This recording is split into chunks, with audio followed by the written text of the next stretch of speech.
mis hermanos, Dios los bendiga. El día de hoy vamos a ver dos iglesias que han marcado un hito importante y la relevancia que tiene el conocer de estos grupos o de estas iglesias es que a partir de estas congregaciones, más los grupos que ya hemos estudiado sobre el pietismo, los puritanos, los anglicanos que hemos estudiado, los grupos remanentes, los moravos. Entonces, ¿de qué manera ellos van a influenciar mucho en nuestras doctrinas pentecostales del día de hoy? ¿No? Entonces, y también ver el asunto de las iglesias de tradiciones y de las cuales de uno de estos grupos nace o surge la iglesia de Dios, ¿no? La iglesia de Dios a la que nosotros pertenecemos surge de uno de estos dos grupos.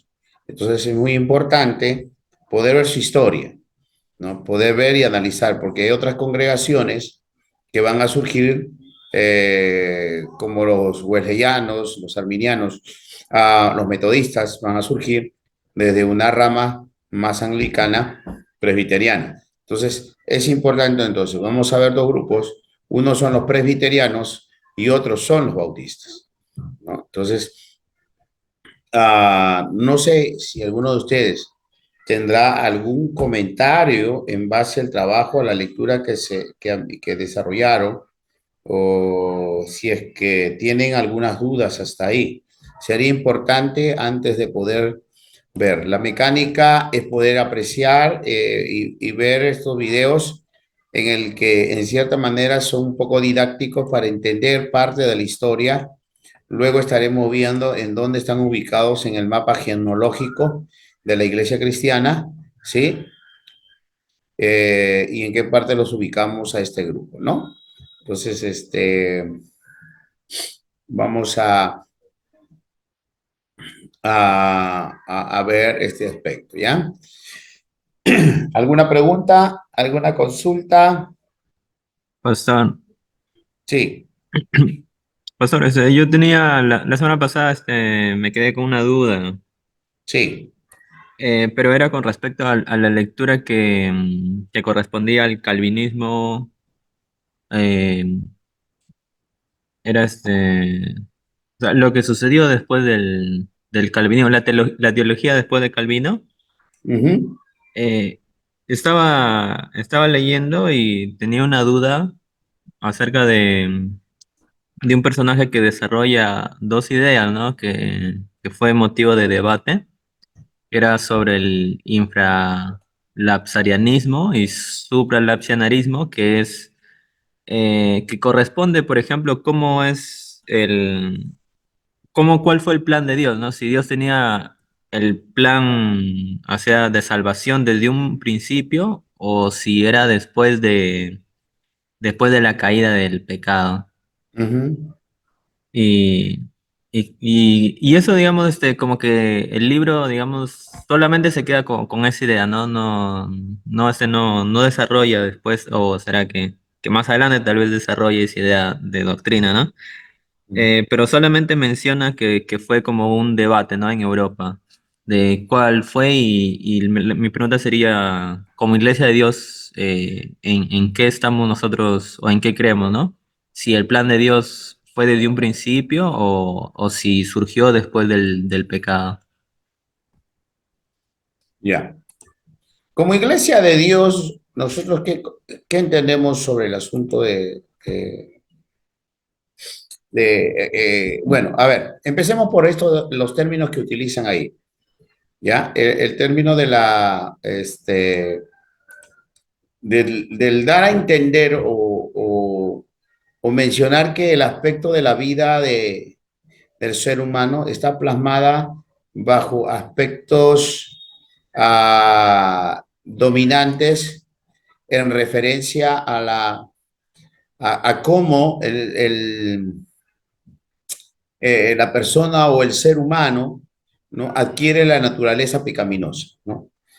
Entonces, en base a ello, el autor va a desarrollar aspectos. ¿Por qué? Porque recuerden que para el calvinismo en sí mismo ya lo que busca el calvinismo en sí mismo es tratar de buscar un argumento en el que se desarrolla la predestinación, ¿no? Bajo ese rubro es lo que ellos establecen ellos. Entonces, ahora, nosotros como iglesia de Dios, creemos primero que la persona que fue creada, entre Adán y Eva, la creación de Dios tenía la imagen y soberanía de Dios en su creación, manifiesta sobre la vida de lo que, del ser creado. Entonces, el ser humano había sido creado a imagen y semejanza de Dios, ¿verdad? Eso lo entendemos. Hasta ahí lo entendemos, ¿verdad? Amén. Si lo Amén. entendemos eso. Bien. Ahora, después de que el hombre cae en pecado, o sea, después que el hombre peca, entonces el hombre es determinado hacia un proceso de salvación. Entonces, para poder entender un poco todo ello, es necesario hacer una amplitud de lo que es el pecado, cómo inicia el pecado.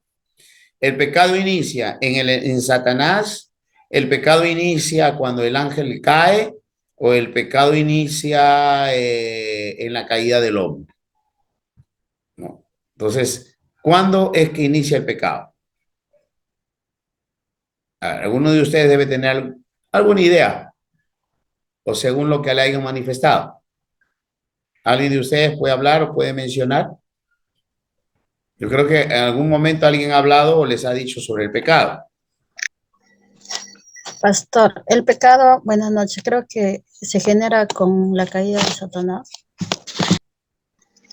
Claro, Ya, sí, eso mismo con, iba a... con la caída de Satanás.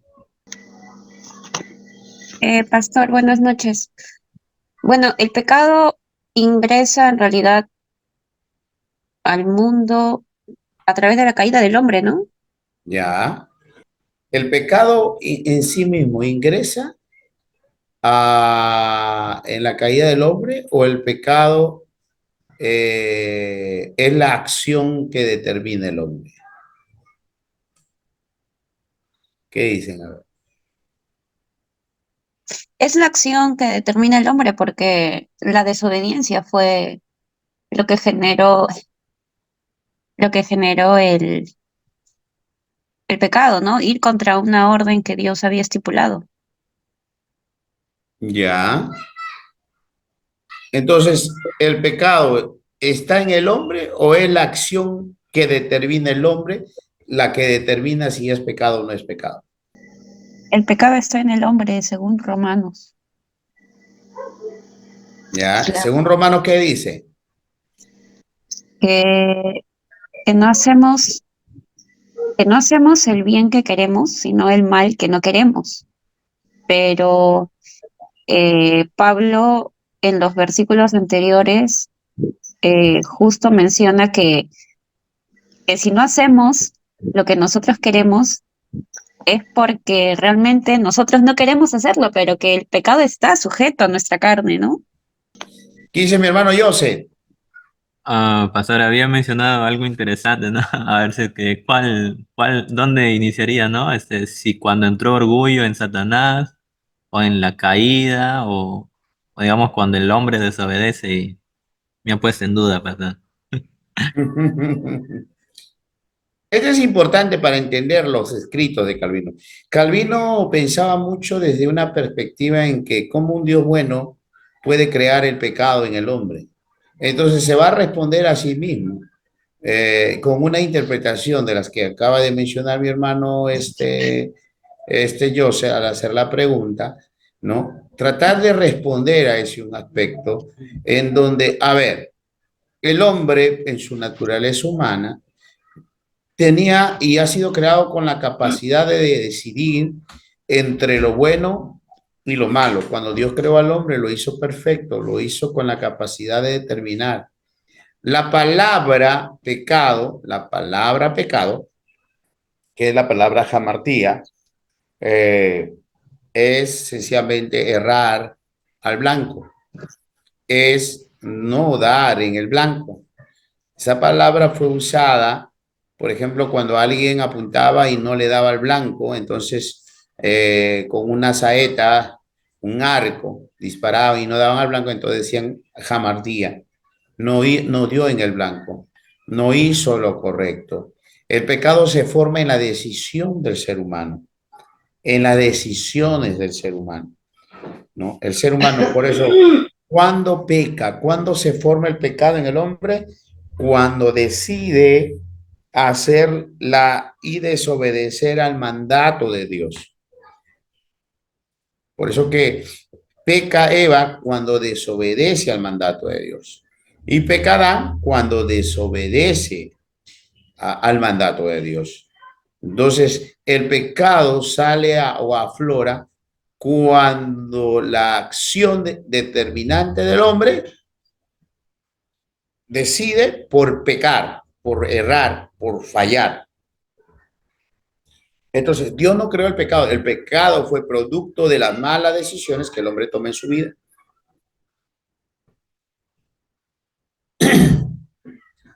Dios crea al hombre con la capacidad de hacer lo bueno, lo correcto, lo justo, para administrar todo.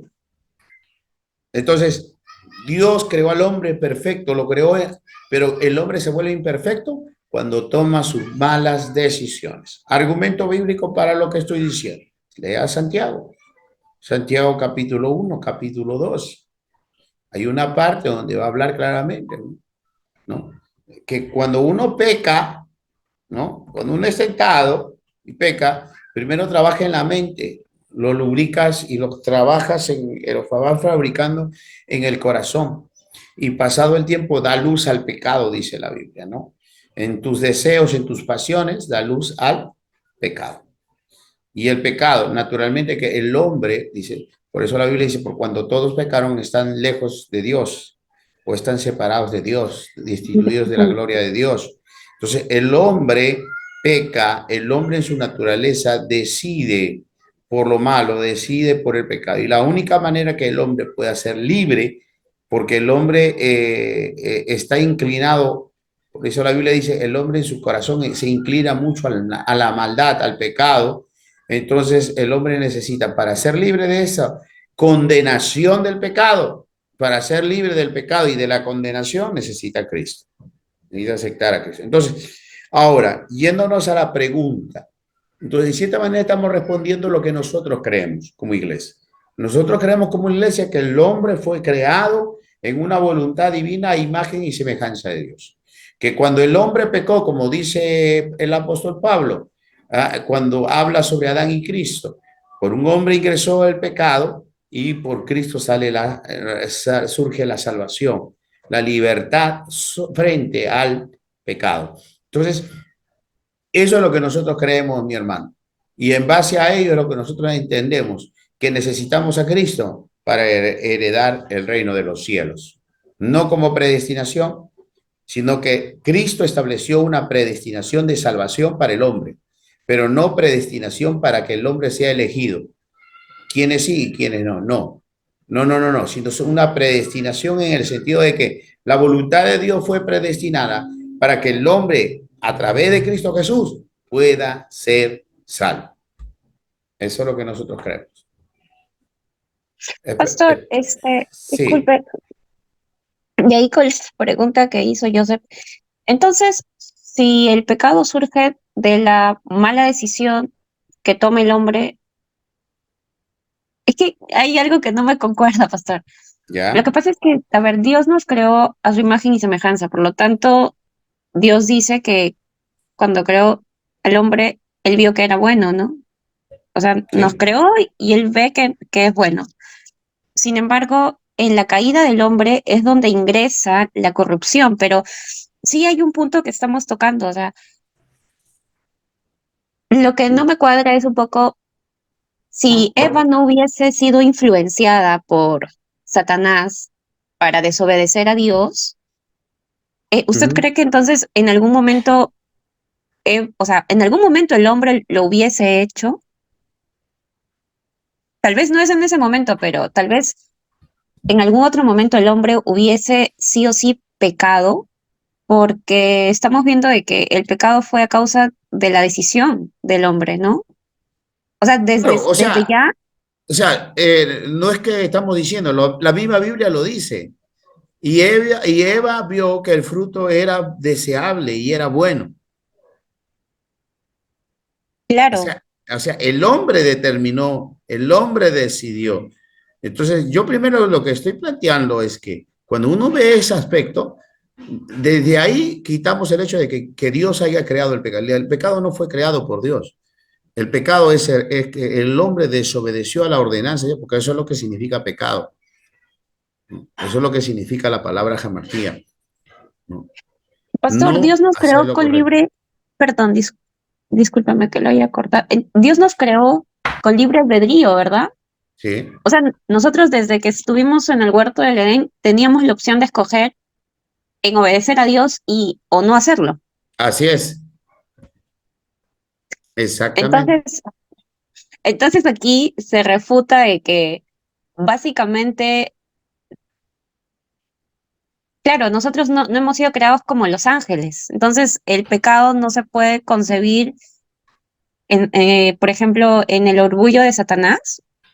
¿Podríamos concebir eso ahí, que inició ahí? Bueno, la Biblia dice claramente, Salmos, cuando tú lees Salmos capítulo 8 dice, nos has hecho un poco menor que los ángeles, ¿no? ¿Sí? ¿Se han leído, verdad? Salmos. Sí, el Salmo que nos ha hecho menor que los ángeles.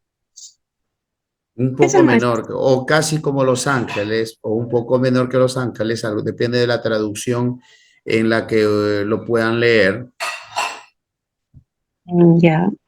Pero menores, ¿en qué sentido? Por eso, lee Salmos 8, capítulo 5, dice, le has hecho poco menor que los ángeles y lo coronaste de gloria y de honra, cuando David está definiendo lo que el hombre es, ¿no? ¿Qué es el hombre? Para que tengas de él memoria, ¿no?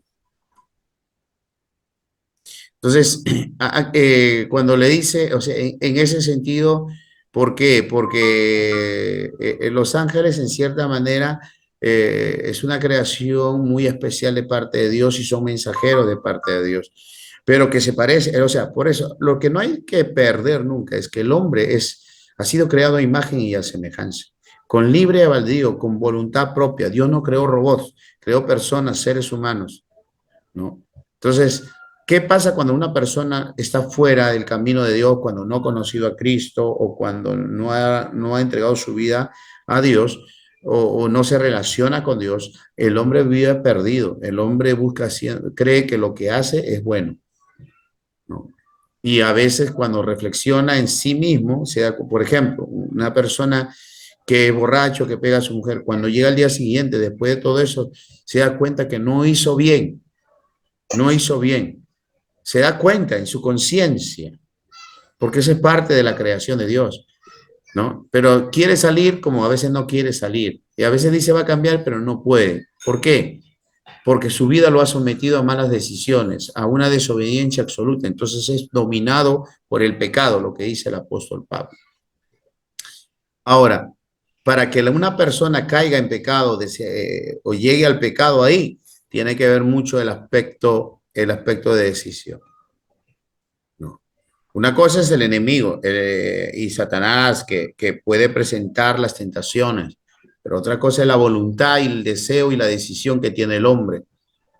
Satanás va a actuar, va a tratar de actuar, sí, pero no te va a obligar, no va a ponerse sobre ti para que tú peques, sino va a buscar que tú peques, como lo hizo con Eva y luego Adán, ¿no? Así es. Bien, hermanos, eh, si Dios me permite darles la clase de teología sistemática sobre la gracia y el pecado, ahí podemos hablar muchísimo más sobre este punto. Gracias, pastor. Así es. Sí, ese es muy amplio. Entonces ahí podemos utilizar cuántos textos bíblicos, cuántos contextos bíblicos específicamente que nos van a ayudar a ver todo ese aspecto, ¿no? Y el pecado y la gracia. Bien, gracias por tu pregunta, José. Es muy interesante, despierta un poquito el aspecto del pensamiento teológico. Ahora, recuerden que la decisión que ellos estaban dando o tomando la decisión que el calvinismo estaba tomando era porque buscaban un argumento para su situación de su contexto, ¿no? Y eso es lo que hicieron. Y es lo que hacen hasta el día de hoy, ¿no?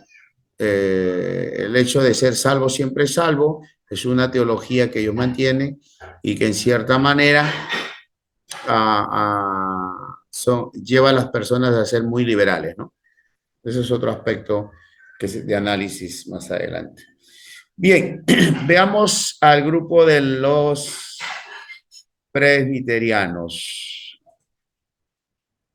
Vamos a ver a los presbiterianos. Siempre es bueno que tomen apuntes, que anoten lo que se va observando. Probablemente uno de los nombres.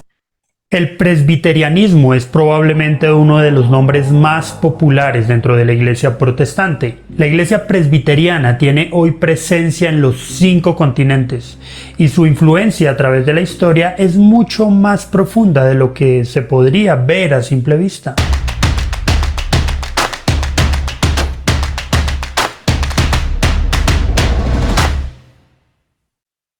Lo primero que debemos entender es qué significa presbiteriano.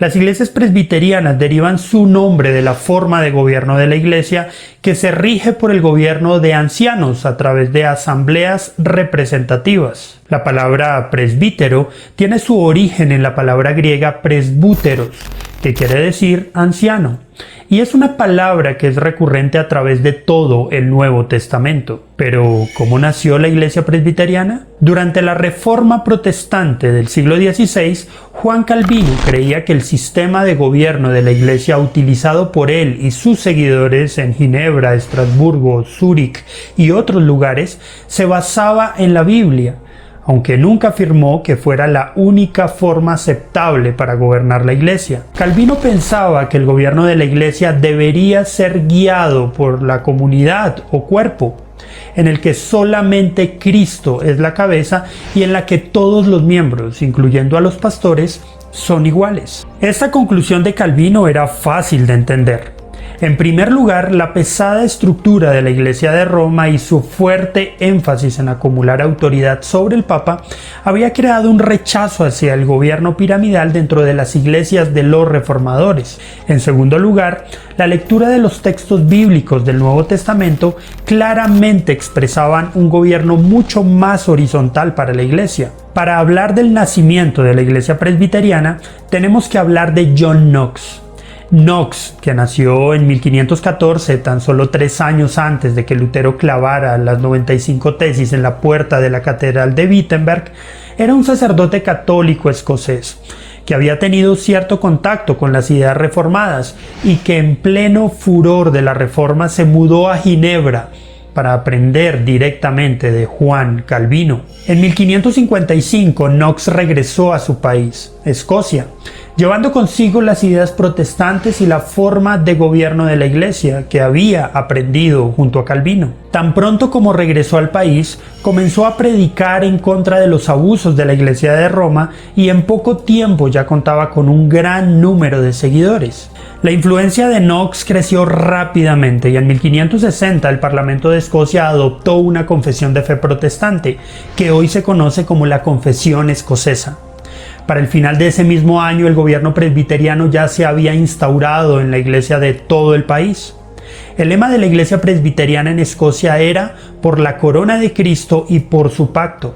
El aspecto pactual tenía que ver con el pacto nacional firmado por los escoceses presbiterianos, quienes deseaban una iglesia unificada con Inglaterra. El aspecto de la corona del lema expresaba una verdad profunda sobre la que los presbiterianos descansaban.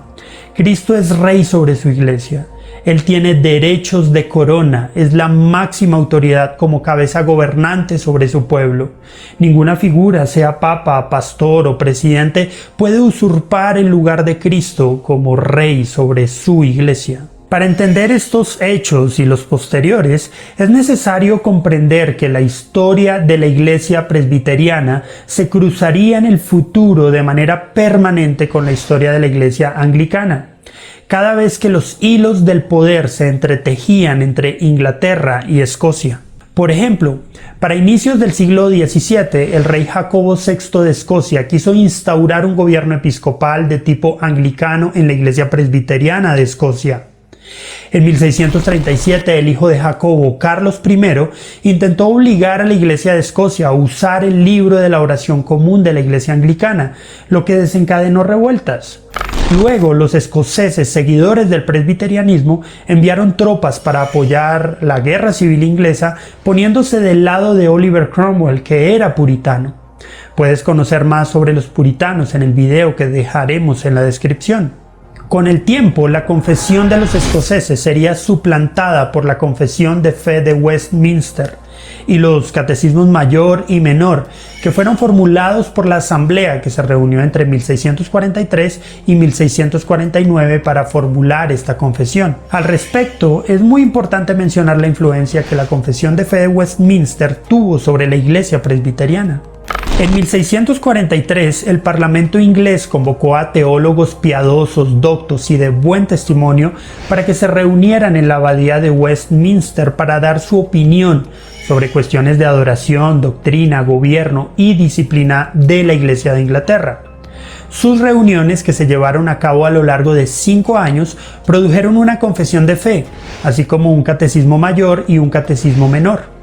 Por más de 3 siglos, varias ramas del protestantismo a lo largo del mundo han adoptado la Confesión de Fe de Westminster y sus catecismos como su estándar de doctrina subordinado a la Biblia. Pero de eso hablaremos en otro video. Aunque se hizo primeramente para la Iglesia de Inglaterra, la Confesión de Fe de Westminster permanece como un estándar subordinado de doctrina para la Iglesia de Escocia y ha influido sobre las iglesias presbiterianas de todo el mundo. Pero esta confesión no evitó las tensiones entre la iglesia anglicana y las disidencias que se profundizaban cada vez más. Los presbiterianos, congregacionalistas y bautistas ingleses llegaron a ser conocidos todos ellos, junto con otros, como los no conformistas, puesto que no se conformaron al Acta de Uniformidad de 1662, que establecía a la Iglesia de Inglaterra como la única iglesia aprobada legalmente, aunque todas esas iglesias estaban unidas entre sí de alguna forma a través de la Confesión de Fe de Westminster. Las diferencias llegarían a su fin en 1688 con la Revolución Gloriosa, cuando finalmente la Iglesia de Escocia fue reconocida y el presbiterianismo se convertiría en la iglesia oficial de Escocia, mientras en Inglaterra se mantendría la iglesia anglicana. A partir de ahí, el presbiterianismo se expandió progresivamente hacia otros territorios. En Irlanda se convirtió en la denominación protestante más grande del país después del anglicanismo, gracias a la inmigración de escoceses presbiterianos. Durante el siglo XIX hubo una fuerte expansión del presbiterianismo a África. La migración de los escoceses llevó al presbiterianismo a Australia, Nueva Zelanda y a los Estados Unidos y Canadá. Pero el presbiterianismo había llegado hacía mucho tiempo a la América colonial. En 1644 se estableció la primera iglesia presbiteriana en Nueva York. Durante las siguientes décadas se siguieron fundando iglesias presbiterianas a lo largo de todo el territorio de las colonias británicas en América. Para el historiador Paul Johnson, el congregacionalismo y el presbiterianismo fueron las corrientes formadoras del carácter protestante norteamericano. La iglesia presbiteriana también tiene una fuerte presencia en Asia, en países como India, el territorio de Hong Kong y en Taiwán. Un caso que resulta peculiar de la iglesia presbiteriana en Asia es su particular popularidad en Corea del Sur. Orange Grant Underwood fue un misionero presbiteriano que jugó un papel clave en el crecimiento del presbiterianismo en Corea. Hoy las iglesias presbiterianas son las más grandes y con mucho la denominación protestante más influyente en Corea del Sur, con cerca de 20.000 iglesias afiliadas. En el país asiático hay 9 millones de presbiterianos que forman la mayoría de los 15 millones de protestantes coreanos. Pero ¿en qué creen los presbiterianos y por qué resultan tan relevantes dentro del protestantismo? Lo primero que hay que distinguir es la diferencia entre el gobierno presbiteriano y la iglesia presbiteriana de origen escocés, aunque en general la iglesia presbiteriana usa el tipo de gobierno presbiteriano. También debemos tener en cuenta que este tipo de gobierno es usado por otras denominaciones o se usa como base con modificaciones. Las iglesias locales presbiterianas basan su gobierno en asambleas representativas de ancianos, que se llaman presbiterios. En comparación, los obispos gobiernan la iglesia episcopal y las iglesias congregacionales son gobernadas por la misma congregación. Los consejos de ancianos o presbíteros son elegidos por la misma iglesia y deben ser integrados por varones con sabiduría, experiencia, dones para ejercer el gobierno y la enseñanza en la iglesia.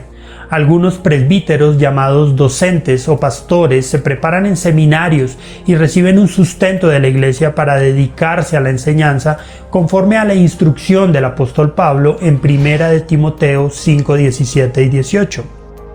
Los ancianos que dirigen bien los asuntos de la iglesia son dignos de doble honor, especialmente los que dedican sus esfuerzos a la predicación y a la enseñanza. Pues la Escritura dice, no le pongas bozal al buey mientras esté trillando, y el trabajador merece que se le pague su salario.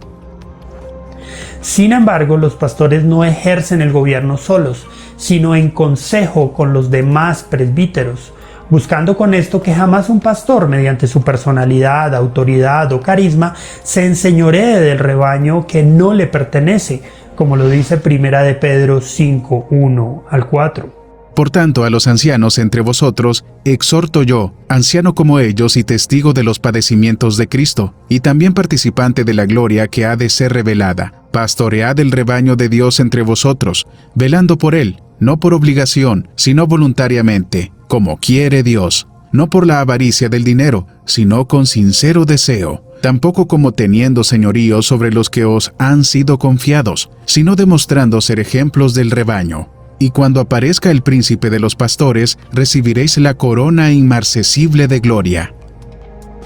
La iglesia presbiteriana cree en una tradición de tipo confesional. Esto significa que los creyentes reafirman su fe usando confesiones como el credo de los apóstoles, el credo de Nicea u otra declaración de fe como la confesión de fe de Westminster, el catecismo de Heidelberg o la confesión belga. Pero los credos o confesiones no reemplazan o superan la autoridad de la Biblia. Los presbiterianos creen que las escrituras son el principal acto de fe y vida y que las confesiones muestran a la iglesia como una comunidad de creyentes y no solo como una colección de individuos. Los presbiterianos dicen que las confesiones ayudan a guiarlos y recordarles lo que creen. La eclesiología presbiteriana busca que el culto esté centrado en la fe en el sacrificio de Cristo, teniéndole a Él como centro en todo momento. También es clara en que aquellos elementos que no son ordenados para el culto en las Escrituras deben ser omitidos o prohibidos. Este principio es conocido como el principio regulador del culto. El legado del presbiterianismo nos recuerda que es necesario conocer nuestro pasado y nuestra doctrina histórica y que debemos transmitir y confesar nuestra fe abiertamente. Ninguna iglesia protestante nació de la nada y todas tienen un trasfondo histórico y una confesión tácita, aunque no se sea consciente de ello. El presbiterianismo también nos puede dar importantes lecciones sobre la importancia de evitar los gobiernos piramidales que concentran el poder de las iglesias en solo una persona o en una familia. Nos recuerdan que las iglesias deben ser gobernadas por la comunidad y que ésta debe guiar las decisiones de la iglesia.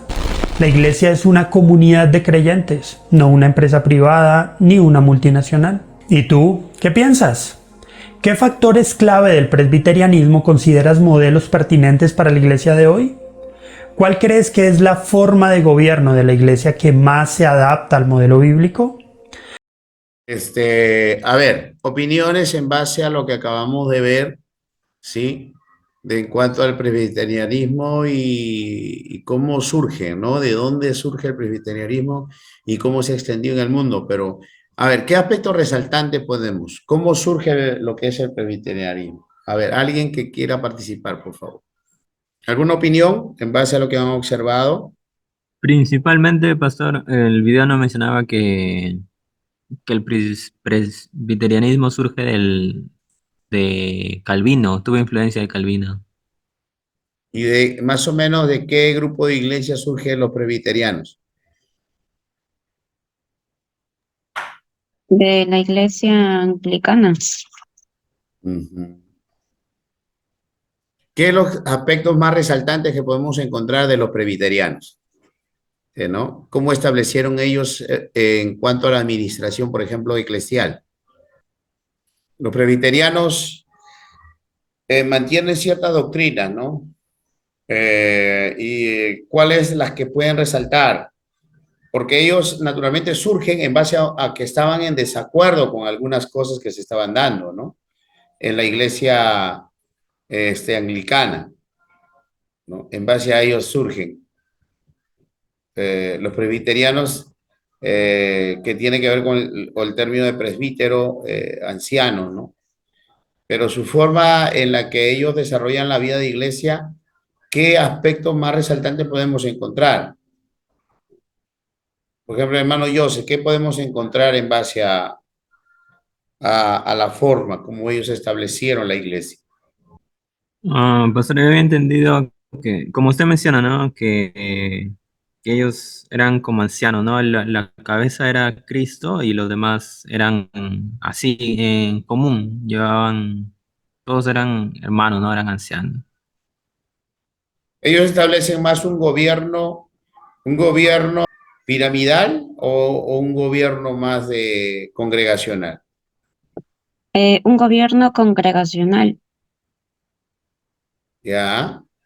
O sea, ellos mismos eligen y determinan sus ancianos o sus presbíteros y en su gran mayoría los que quieren estar normalmente tienen que estudiar en seminarios, ¿no? Prepararse en los seminarios. Otro de los aspectos más resaltantes es, ellos participaron del conflicto de Inglaterra, de la independencia americana, norteamericana, de los ingleses, ¿sí o no? ¿Qué dicen ustedes?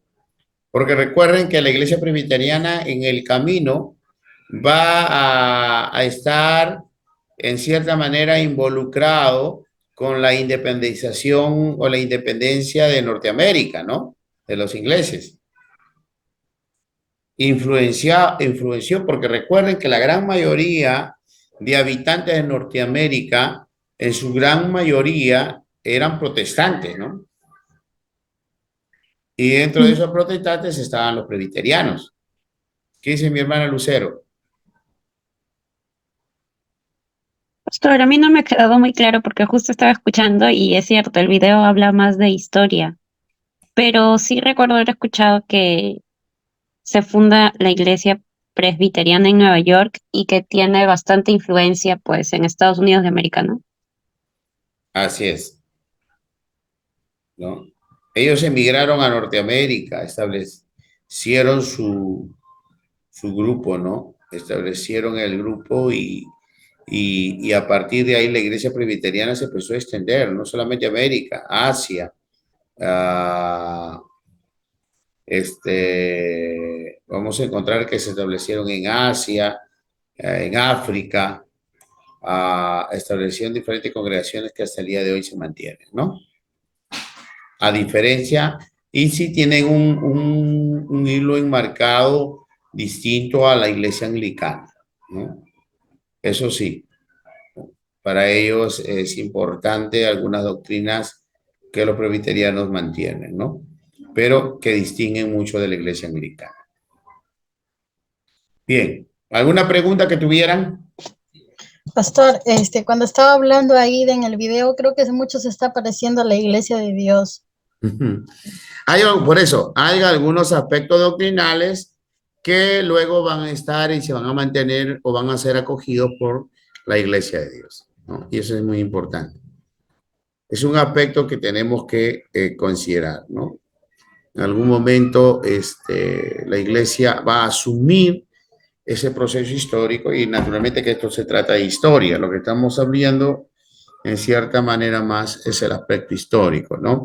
Entonces ya tenemos la iglesia presbiteriana de sus inicios desde una iglesia anglicana, por inconformidades que se daban en la iglesia anglicana, ellos se establecen influenciados por los puritanos, como hemos visto, ¿no? Para establecer una iglesia más pura, más consagrada, una iglesia más separada de un estilo de vida superficial que muchos tenían, o sobre todo que iglesias como la iglesia anglicana lo mantenían, ¿no? Ahora, dentro de ello también va a surgir otro grupo, que es la iglesia bautista. Y algunos dirán, pastor, ¿por qué estamos estudiando todas esas iglesias? Porque miren, si ustedes se dan, así como dijo mi hermana Corina, hay algunos aspectos de principios doctrinales que ellos lo empiezan a mantener como vida de iglesia y luego a través de ellos va a seguir y se va a formar esos principios doctrinales como parte de los principios doctrinales en lo que es nuestra iglesia de Dios, ¿no? Entonces, estemos atentos a este último video del día de hoy. Vamos a verlo. Llegó el día. Vamos a hablar sobre nosotros, los bautistas.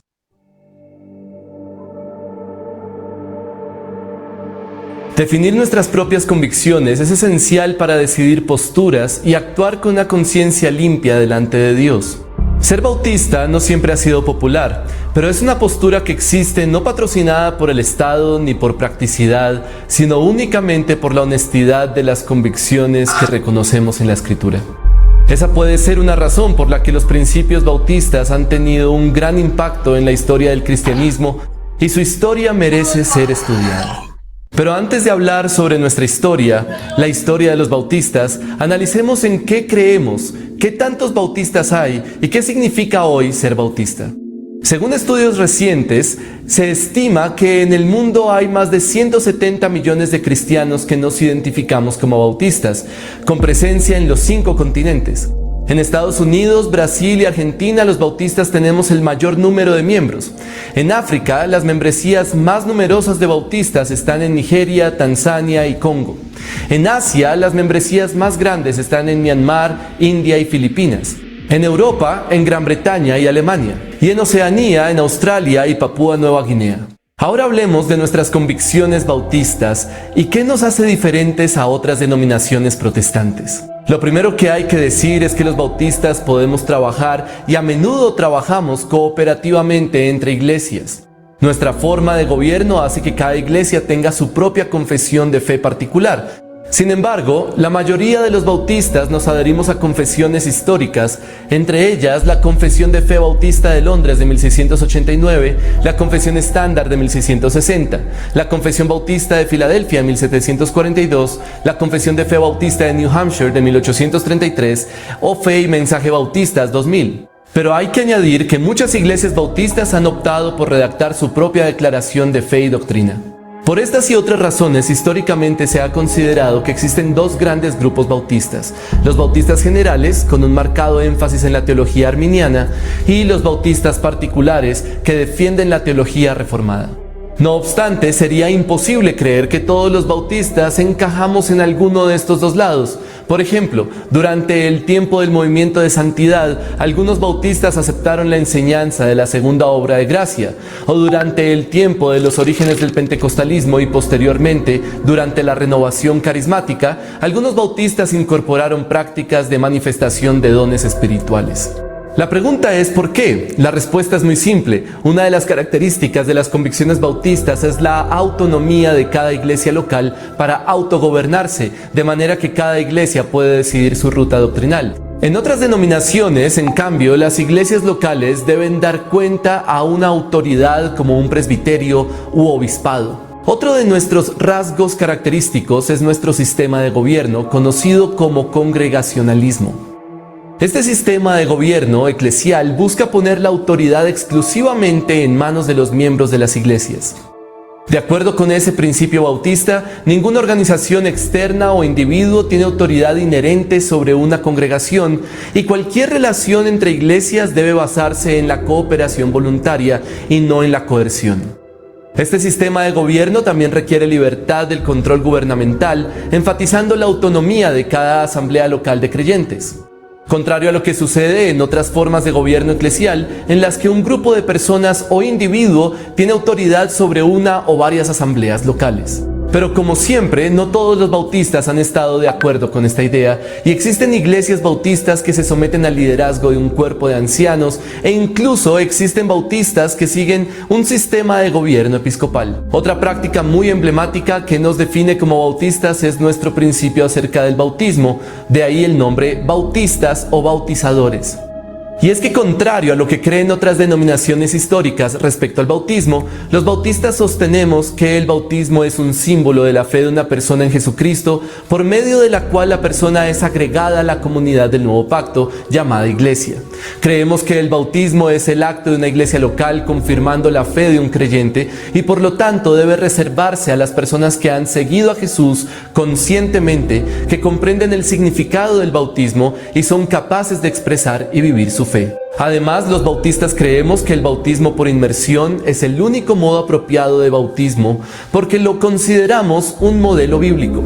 Señalamos los ejemplos del Nuevo Testamento, como el bautismo de Jesús en el río Jordán, como prueba de que el bautismo debe ser por inmersión. Como consecuencia, los bautistas no estamos de acuerdo con el bautismo infantil, ya que entendemos que la iglesia es una comunidad de personas nacidas de nuevo y por ende creyentes en Cristo. Pero ¿cómo se formaron estos principios? ¿Cómo los bautistas llegamos a creer en lo que creemos? La historia de nuestra denominación no es fácil de abordar debido a la variedad de posturas alrededor de la identidad del movimiento. Por esa razón, antes de entrar en materia sobre el desarrollo histórico de los movimientos que confluyeron en la fundación de los bautistas, debemos analizar los puntos de vista históricos que encontramos alrededor de su origen. Existen al menos 3 perspectivas históricas sobre el génesis del movimiento. Algunas muy documentadas, otras más hipotéticas e incluso algunas muy desacreditadas. Pero empecemos. ¿Cuáles son esas perspectivas? La primera perspectiva sobre el origen de los bautistas es conocida como la perspectiva del sucesionismo o perpetuidad bautista, según la cual los bautistas han existido desde Juan el Bautista hasta hoy en un linaje ininterrumpido de iglesias. Esta perspectiva se la debemos principalmente a este hombre, James Milton Carroll, un pastor, escritor e historiador estadounidense que escribió un famoso libro llamado The Trail of Blood, en español, El rastro de la sangre.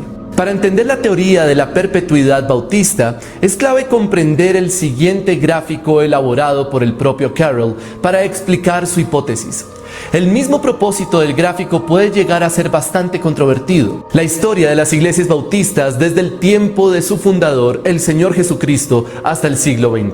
Carroll quería argumentar que los bautistas han existido desde los tiempos de Cristo hasta nuestros días y que su subsistencia se puede demostrar en una cronología ininterrumpida. La gráfica muestra una línea del tiempo desde el año 100 hasta el año 2000. Los 2 bloques del centro representan las 2 grandes divisiones que existieron, según Carroll, entre la línea principal del cristianismo y la línea marginal representada por los bautistas. El esquema muestra en la parte inferior unas líneas horizontales que enlista los sobrenombres dados a los bautistas durante el paso de los años y las épocas: novacianos, montanistas, paulicianos y valdenses. Los primeros puntos rojos muestran a las primeras iglesias fundadas por los apóstoles en el primer y segundo siglo. En consecuencia, según Carroll, los bautistas no son protestantes, porque como lo demuestra el gráfico, no salieron del catolicismo, por lo tanto no pueden ser incluidos dentro del movimiento de reforma. Según Carroll, a partir del siglo IV, los bautistas empezaron a existir en la periferia del cristianismo, mientras que la iglesia de línea principal desarrollaba doctrinas que fueron conformando el catolicismo. A partir de mediados del siglo VI hay una zona más oscura que representa la amarga persecución que sufrieron los que no se conformaron con el catolicismo dominante. Hay que aclarar que esta hipótesis acerca del origen de los bautistas no fue exclusiva de Carroll. Otros autores también la documentaron y la defendieron. Y es que el sucesionismo bautista fue ampliamente aceptado dentro de las iglesias bautistas a lo largo de todo el siglo XIX y XX. De hecho, fue tan popular que en 1898 William Whitsitt fue forzado a renunciar como presidente del Seminario Teológico Bautista del Sur por rechazar la teoría. Sin embargo, progresivamente la hipótesis de la perpetuidad bautista fue perdiendo adeptos y hoy se encuentra bastante desacreditada. Esto debido a que tiene algunos problemas importantes. El primero de ellos es su poco apego a la historiografía, por lo que muchos la consideran más como una teoría teológica y no histórica. La hipótesis también pasa por alto el hecho de que algunos de los grupos que sostienen la continuidad bautista defendieron puntos de vista poco ortodoxos. Pero quizá el problema más grande fue el fundamento eclesiológico en el que se basaba, hoy conocido como landmarquismo, según el cual cualquier otra forma o práctica litúrgica no bautista era inválida, una especie de exclusivismo que dejaba por fuera a cualquier otra denominación protestante. Puedes conocer más sobre el landmarquismo buscando este artículo en nuestra página web. En este punto debemos examinar lo que se considera un consenso en cuanto al tiempo y lugar del origen de la moderna denominación bautista. Existe casi un acuerdo entre los historiadores para datar el nacimiento de los bautistas entre Suiza, Holanda e Inglaterra, muy probablemente entre el año 1525 y el 1644. A continuación trataremos de esclarecer cada una de esas perspectivas. La segunda teoría sigue el origen de los bautistas y rastrea sus orígenes hasta los anabaptistas del siglo XVI, más concretamente el 21 de enero de 1525, cuando Conrado Grebel bautizó a George Blaurock y este a su vez bautizó a varios otros, dando inicio al movimiento anabautista. Puedes conocer más sobre los anabautistas buscando este artículo publicado en nuestra página web. No son muchos los historiadores que defienden el punto de vista de que los bautistas de principios del siglo XVII tienen su raíz exclusiva en los anabautistas del continente europeo, pero que no estaban directamente conectados con ellos. No obstante, la relación entre los dos movimientos puede tener mucho peso histórico. Uno de los argumentos más interesantes de este punto es la gran similitud que existe entre los bautistas generales del siglo XVII con los menonitas holandeses de Waterlander. Esas similitudes incluían el bautismo solamente para los adultos convertidos, la libertad de culto y la separación radical de la Iglesia y el Estado. Esta teoría toma fuerza cuando se tiene en cuenta que el que podría ser considerado como el primer bautista de la historia, de quien hablaremos más adelante, viajó como refugiado a Holanda y fue allí en medio de un ambiente anabaptista en el que se bautizó y fundó la primera iglesia bautista. Sin embargo, esta perspectiva pierde fuerza a medida que se observa la separación histórica posterior entre bautistas y anabaptistas. Por ejemplo, en 1624, las 5 iglesias bautistas existentes en Londres emitieron una condena contra los anabautistas. Además, el grupo original asociado con el fundador del movimiento rompió con los anabaptistas menonitas tras un breve periodo de asociación con ellos en los Países Bajos. Y es en este momento en el que tenemos que llegar al punto en el que podemos unir todas las teorías anteriores y tratar de esclarecer la historia de nuestro nacimiento. La tercera y última teoría acerca del origen de los bautistas sigue el rastro de los movimientos separatistas ingleses del siglo XVII. Pero antes tenemos que considerar el ambiente religioso y político en la Inglaterra del momento. Debido a las pobres reformas al interior del anglicanismo, consideradas como insatisfactorias, muchos estuvieron dispuestos a abandonar a la iglesia oficial si eran persuadidos de haber encontrado una doctrina más apegada a las escrituras. Quizá el grupo más popular que defendía la necesidad de una reforma profunda de la iglesia de Inglaterra desde dentro fueron los puritanos. Sin embargo, otros no estaban dispuestos a esperar que las reformas se dieran y decidieron fundar nuevos movimientos. A estas personas o grupos se les conoció como separatistas. Algunos de ellos se convencieron de que sus ideas no podían ser toleradas en medio de la hegemonía anglicana y decidieron emigrar a países más afines con sus doctrinas. 2 de estos hombres fueron John Smith, un graduado de Cambridge, y Thomas Hilwis, un hombre pudiente, quienes decidieron separarse de la Iglesia de Inglaterra y unirse a los separatistas. Pero debido a la intolerancia, en 1607 emprendieron un viaje hacia los Países Bajos, donde buscaban encontrar un mejor espacio para vivir y compartir su fe. Estando en Ámsterdam, el grupo se unió a una iglesia congregacionalista de habla inglesa de la que pronto se separaron. Entonces Smith, debido a su lectura del Nuevo Testamento y tal vez por su contacto con los menonitas, se convenció de que el bautismo de los creyentes era un mandato bíblico. Al respecto escribió: Las criaturas no deben ser bautizadas porque no hay precepto ni ejemplo en el Nuevo Testamento. Cristo mandó que hiciéramos discípulos para enseñarles y luego bautizarlos.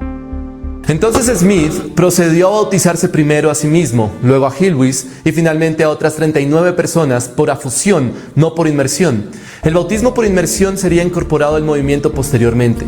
Por esta razón, muchos historiadores consideran que Smith solo siguió la tradición anabaptista y que por lo tanto no puede ser considerado el único fundador del movimiento.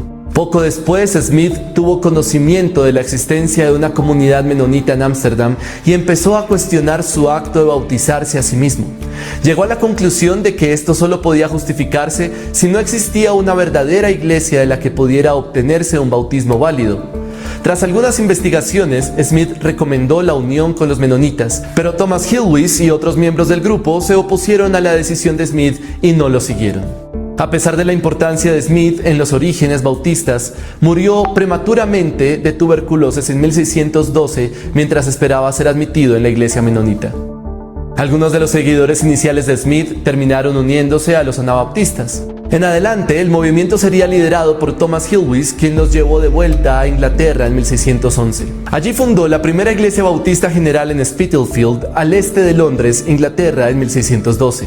Este grupo original era quizá por la influencia menonita holandesa arminiano. Ya en Inglaterra, Hilwis escribiría uno de los panfletos más famosos de la historia bautista, titulado Una declaración breve del misterio de la iniquidad, que es hoy considerado como el primer tratado a favor de la libertad de conciencia escrito en inglés. Hilwis dirigió su escrito al rey Jacobo I, lo que le metió en problemas ya que sería encarcelado y moriría en prisión. Pero la muerte de Hilwis no frenó el crecimiento del grupo y para 1626 había 5 congregaciones de bautistas generales en Inglaterra. Ya para 1644 existían 47. Otra corriente del movimiento bautista surgió en Inglaterra en la década de 1630. Los bautistas particulares mantenían una visión reformada de su teología y fueron los primeros bautistas en realizar bautismos por inmersión en lugar de afusión, como lo hacían los generales. Lo paradójico de todo este asunto es que los bautistas particulares no nacieron de los generales, sino que su nacimiento fue paralelo.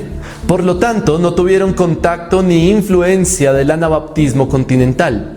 Más bien surgieron en el seno del puritanismo, por lo que mantuvieron su doctrina reformada. En el año 1644 se publica la Confesión Bautista de Londres, que es considerada como la primera confesión de fe de la doctrina bautista particular.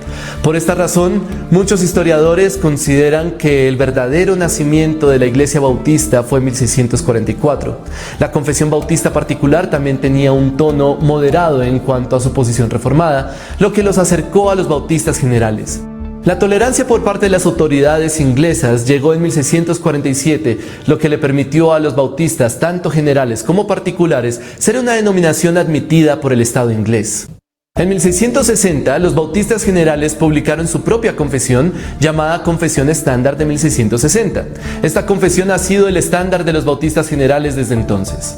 En su libro Historia de los Bautistas, el historiador Justo Anderson presenta el siguiente gráfico para ilustrar lo que significó el nacimiento y el posterior desarrollo del movimiento bautista. La propuesta de Justo Anderson de las raíces de los bautistas puede ser muy bien ejemplificada a través de esta gráfica. Lo primero que propone Anderson es que la denominación bautista moderna se construyó sobre 2 bases, una de ellas en el continente europeo y otra en Inglaterra. Sobre la base continental se sostiene a los anabautistas nacidos en 1525. Luego, de forma parcial, sobre la misma plataforma están los bautistas generales, que a su vez también están sobre la base de Inglaterra. Sobre la base inglesa están en parte los bautistas generales y luego los bautistas particulares, cuyo nacimiento se dio solamente en Inglaterra. Anderson propone que los anabautistas mantienen una postura radical, los bautistas generales una postura separatista, mientras que los bautistas particulares sostienen una posición semi-separatista. Es sobre esta plataforma que Anderson considera que despega lo que hoy conocemos como la denominación bautista moderna. En su periodo inicial, las dos corrientes se distinguían por una diferencia en el espíritu eclesiástico relacionada con sus respectivos puntos de origen. Los bautistas generales habían surgido de los separatistas ingleses, mientras que los bautistas particulares tenían sus raíces en el independentismo no separatista. No obstante, tanto los bautistas generales como los particulares siempre tuvieron mucho en común. Por ejemplo, compartían las mismas convicciones con respecto a la naturaleza y el gobierno de la iglesia. Creían que la vida de la iglesia debía ordenarse según el modelo de las iglesias del Nuevo Testamento, y para ellos esto significaba que las congregaciones debían ser organismos autónomos, compuestos únicamente por creyentes. El periodo de 1640 a 1660 fue una época de crecimiento significativo para los bautistas, con muchos seguidores ganados por los predicadores del ejército del líder político y militar Oliver Cromwell, de inclinación puritana. Los bautistas particulares tuvieron el mayor éxito, mientras que los bautistas generales sufrieron deserciones hacia los cuáqueros y el unitarismo. Sin embargo, tras la restauración de los Estuardo en 1660, ambos grupos sufrieron una grave discriminación hasta el Acta de Tolerancia de 1689. Un hito importante en la historia de los bautistas particulares fue la elaboración de la Confesión Bautista de Londres de 1689. La confesión se basó en gran medida en la Confesión de Fe de Westminster de 1646 y en la Confesión de Saboya de 1658, pero con modificaciones y enmiendas realizadas por los bautistas particulares para reflejar su punto de vista distintivo sobre el bautismo y el gobierno de la Iglesia. Con la emigración hacia las colonias americanas, algunos bautistas llevaron su fe al Nuevo Mundo. Muy pronto en la historia del movimiento se estableció la primera iglesia bautista en los Estados Unidos. Fue fundada en 1638 por Roger Williams, una de las figuras más importantes de la historia bautista e incluso un hombre muy influyente en el futuro desarrollo de la democracia estadounidense y en el principio de libertad religiosa. Después de Williams hubo actividad bautista general dispersa por todas las colonias, pero el único grupo grande de bautistas generales estaba en Rhode Island, donde las iglesias se unieron en una asociación en 1670. Los bautistas particulares también crecieron y se expandieron rápidamente, lo que condujo a la formación de las primeras asociaciones de iglesias bautistas de Norteamérica. Los bautistas particulares fueron especialmente influyentes en las colonias del sur, mientras que los bautistas generales fueron más influyentes en las colonias del norte. Un momento determinante para los bautistas de los dos lados del Atlántico llegó durante el renacimiento evangélico de finales del siglo XVIII, liderado por los hermanos Wesley y George Whitefield. De manera interesante, se despertó un renovado interés por la doctrina bautista. Aunque las iglesias bautistas en América no fueron las iniciadoras ni las iglesias en las que se propagó inicialmente el despertar, sí recibieron a gran parte de los nuevos convertidos producto del avivamiento. De hecho, se ha estimado que inmediatamente antes de la Revolución Americana había 494 congregaciones bautistas. 20 años después, en 1795, Isaac Backus estimó el número en 1152. Al otro lado del Atlántico, los bautistas británicos experimentaron su propio renacimiento como resultado de la influencia del renacimiento evangélico, con un nuevo impulso de crecimiento iniciado por la actividad de los clérigos bautistas ingleses particulares como Andrew Fuller, Robert Hall y William Carey. Se fundó la Sociedad Misionera Bautista, que sería la organización que le daría el apoyo a Carey en la India. Pero los bautistas británicos no eran los únicos interesados en las misiones. A pesar de provenir de un trasfondo congregacionalista, Adoniram Judson y Luther Rice se convencieron durante su viaje misionero a la India de que solo los creyentes debían ser bautizados. Al llegar a Calcuta, Judson fue a Birmania, mientras que Rice regresó a casa para conseguir apoyo entre los bautistas estadounidenses. Este sería el inicio de la Sociedad Bautista Americana de Misiones Extranjeras. Posteriormente, y en gran medida por diferencias políticas y pugnas por el asunto de la esclavitud, en 1895 los bautistas estadounidenses terminaron divididos entre bautistas del norte y bautistas del sur. La Convención Bautista Nacional, predominantemente general, y la Convención Bautista del Sur, de corriente tradicionalmente particular. Podríamos enlistar muchas de las formas en las que el movimiento bautista fue importante en la configuración de los Estados Unidos y cómo está presente en la identidad nacional estadounidense. Universidades como la Universidad de Brown o la Universidad de Chicago fueron fundadas por bautistas. Al menos 4 presidentes de la nación se autodenominaban bautistas. Otros principios como la libertad de conciencia, la separación de la Iglesia y el Estado, el pluralismo religioso y la democracia que parte de la conciencia individual son principios bautistas que están muy arraigados en la sociedad estadounidense. A partir del siglo XIX, los bautistas emprendieron grandes campañas misioneras. Los esfuerzos liderados por William Carey en la India, Adoniram Judson en Birmania y Timothy Richard y Lori Moon en China fueron el ejemplo de sucesores misioneros que fueron a territorio como Sierra Leona, Liberia, Congo, Nigeria y Camerún. También hubo un fuerte impulso misionero bautista en Alemania y Europa Oriental y posteriormente en Rusia. Asia también recibió una importante ola de misioneros bautistas durante este periodo. Migrantes ingleses fundaron iglesias bautistas en Australia, Nueva Zelanda, Papúa Nueva Guinea y varias zonas isleñas de Oceanía. En el siglo XIX, los bautistas llegaron también a Latinoamérica, empezando por México, Colombia, Bolivia, Chile, Argentina, Brasil, Costa Rica, Panamá, Nicaragua, Honduras, Cuba y posteriormente el resto de Centro y Suramérica. El legado bautista ha sido más que profundo en la historia. Por ejemplo, su insistencia en que el cristianismo tiene una naturaleza personal e individual, el principio de la dignidad de cada alma humana, la autoridad de la Biblia, el énfasis en la seriedad de la Gran Comisión, la defensa de la libertad religiosa para todos, la separación de la Iglesia y el Estado y la promoción de un gobierno democrático para las iglesias y para la sociedad han sido y siguen siendo un legado bautista para la Iglesia y para el mundo. ¿Y tú qué piensas? ¿Qué teoría acerca del nacimiento de los bautistas consideras que es más plausible? ¿Cuál crees que es el legado más importante de los bautistas para la iglesia de hoy? Acabamos de ver, en cierta manera, un resumen de todo lo que es los orígenes de la iglesia bautista. Si nos damos cuenta, tienen 3 teorías. La última teoría es la que ellos en cierta manera más se basan. Surgen, algunos creen que de los anabatistas, por el hecho de bautizar a personas adultas y no bautizar a niños. Otros hicieron una interpretación tratando de llevar adelante procesos a través de grupos que se separaban un poco de las corrientes católicas y que pues provienen desde el cristianismo primitivo, y otro que tiene que ver con los grupos separatistas que se fueron y que influenciaron mucho en el aspecto doctrinal, en el aspecto de la separación con el Estado, en el aspecto de la fe y del cumplimiento de la gran comisión de ir y hacer discípulos, ¿no? Provocando una conversión, un arrepentimiento y un bautismo, ¿no? De las personas. ¿Qué les parece, hermanos? ¿Qué les parece al grupo de los bautistas?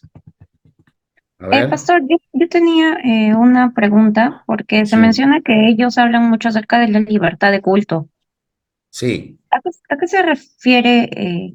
Bueno, y también porque me dicen que no se sometían como a una autoridad superior, ¿no? Sino que cada uno era libre, pues, cada iglesia, cada congregación, algo así. Uh-huh. Bien.